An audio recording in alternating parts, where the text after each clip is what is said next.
Good morning Pilipinas! Kumusta po mga kababayan? Atin pong pag-usapan ang nag-viral na video. Ito po, nakita po si Pulong Duterte na nambubugbog. Nananakit po ng isang bugaw yung kanya pong sinasaktan. Mga kababayan, malupit talaga, malupit tong mga Duterte. Grabe po itong mga Duterte mga kababayan. Nananakit si Congressman Pulong Duterte. Alam nyo mga kababayan, hindi po natin alam ang totoong istorya nito. Pero kahit na sabihin na natin may kasalanan yung bugaw o kahit ano pa man dyan, hindi po tama ang manakit sa isang tao. Physical injuries po yan mga kababayan. Kilalang kilala ang mga Duterte dito. Diyan po sila magaling, lalo na po sa Davao. Kilala po na sila po ang hari, kaya nagagawa po nila ang lahat. Sigurado, lalong-lalo na po yan pag nung panahon ng kanilang tatay na nakaupong presidente. Siguradong abusado po yung mga yan. At hanggang ngayon, dahil hawak pa rin nila ang Davao. Pero mga kababayan, meron pong katapusan ang lahat. At nagsimula na nga po ang balik ng karma sa kanila.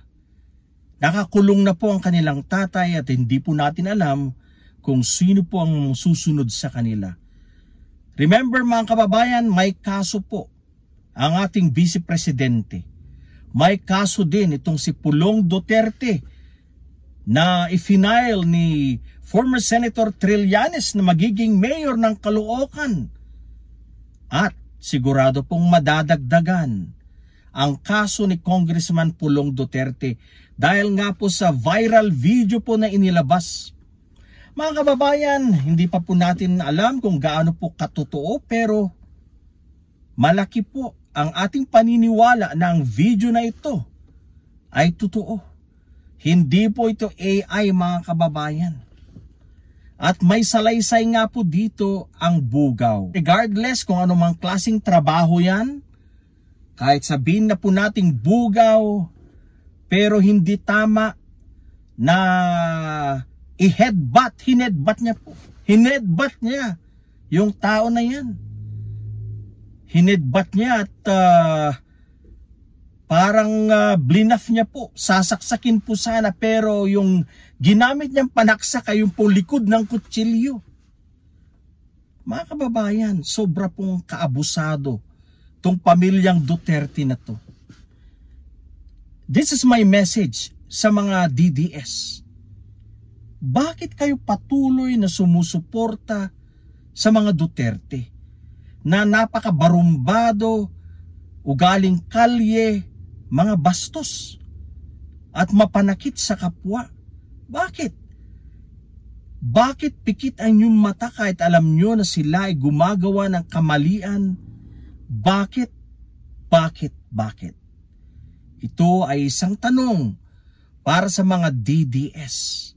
Mga kababayan, huwag po nating palampasin ang ginagawa ng pamilyang ito. Feeling po nila sila po ang hari na pwede nilang gawin ang gusto po nilang gawin. Mapang-abuso, magaling po silang mambastos. At alam na po natin yung istorya sa Davao na ang dami pong namimising sa Davao. Binabaon sa Laod Quarry mga kababayan according to Las Cañas. Yan. Kaya mga kababayan, ito ngayon ang pinag-uusapan. Nag-viral mga kababayan. Ano kaya ang depensa na naman ng mga fake news peddlers ng Duterte? Ano na naman kaya ang depensa ng mga bayaderos, itong si Bayadbay mga kababayan at mga kasamahan? Ano na naman kaya? Siguradong gagawa na naman sila ng kwento para po pagtakpan ang maling nagawa ni Pulong Duterte, mga kababayan. Sasabihin na naman po siguro nilang AI yan, AI generated.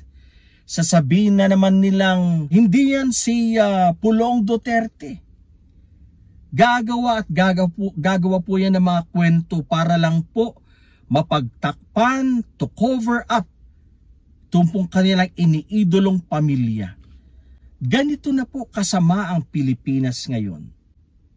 Mga kababayan, ito ba ang gusto natin na mamuno uli sa ating bayan? Nakita na nga po natin ang estilo ng leadership ng mga Duterte sa panahon po ng kanyang ama. Para po sa akin mga kababayan, hindi na. Huwag na po nating paulitin ang mga Duterte. Dahil sigurado pong mang-aabuso na naman sila sa atin pong mga kababayan at makakawawang ating bansa. Si Xi Jinping na naman ang masusunod at magdidikta sa ating mga pinuno kung nakabalik ang mga Duterte. Kaya pakiusap mga kababayan, ngayong nalalapit na eleksyon sa May 12, wag po nating suportahan, wag po nating iboto ang mga PDP candidates ni Digong Duterte. Wag po nating iboto ang mga pro-China candidates. Kagaya po nila Bundok, Kibuloy, Bongo, Bato de la Rosa, Philip Salvador, si Ipe, sila Willie Revillame, Bilyar, at marami pa. Marami po sila. Dapat po nating ilaglag ang mga pro-China candidates. Otherwise, mga kababayan, mawawalan po tayo totally ng hustisya pag nakabalik ang mga Duterte at sigurado po paghihiganti ang kanilang gagawin dyan. At siguradong babalikan po nila ang mga taong gumawa ng tama para po panagutin sila. Ang estilo ng mga Duterte ay yung pananakot. Dyan po sila magaling, ang mambastos ng tao. Kagaya po na ginagawa ng ating Vice Presidente. We don't deserve another Duterte to be in power, to lead our country, mga kababayan. Dapat palitan na, sobra na mga Duterte, dapat ilaglag at huwag nang pabalikin sa pwesto. Dapat makasuhan. Ito po ay hindi pamumulitika. This is not a case of political harassment. It is not politically motivated, mga kababayan. Dahil maliwanag na meron pong nagawa na mali ang mga Duterte. Itong si Pulong, hindi tama ang manakit. Kaya niya po yung gawin dahil meron po siyang mga bodyguards. Kinawawa niya ang isang tao na to. Kahit ganun pa man, kahit isang bugaw, pero saludo pa rin tayo sa kababayan natin ito na nagsalita para kasuhan itong si Paulo Duterte dahil deserve niya pong madisiplina. Mga kababayan, hindi na po uso ngayon ang sinasabi nilang a good leader is a good example, mga kababayan. Wala na po. Hindi na po nasusunod yan. Dahil ang nangyayari na po mula po sa panahon ni Duterte, ito pong mga leader natin ay sila na po ang mga pasaway. Hindi na po sila good example, mga kababayan. Hindi na po ito nasusunod. That a good leader must be a good example, mga kababayan. Sana naman mag-isip-isip po tayo, gumawa tayo ng tama sa nalalapit na eleksyon. Atin pong ibagsak at huwag iboto ang mga iniindurso na mga Duterte na alam po natin mga pro-China, mga kababayan. Mahalin po natin ang ating bayan. Kailangan po nating magkaisa para labanan ang pamilyang nais makabalik sa pwesto. Never again sa mga Duterte. Isa pong magandang umaga, hapon, gabi sa inyong lahat, wherever you may be. Maraming pong salamat.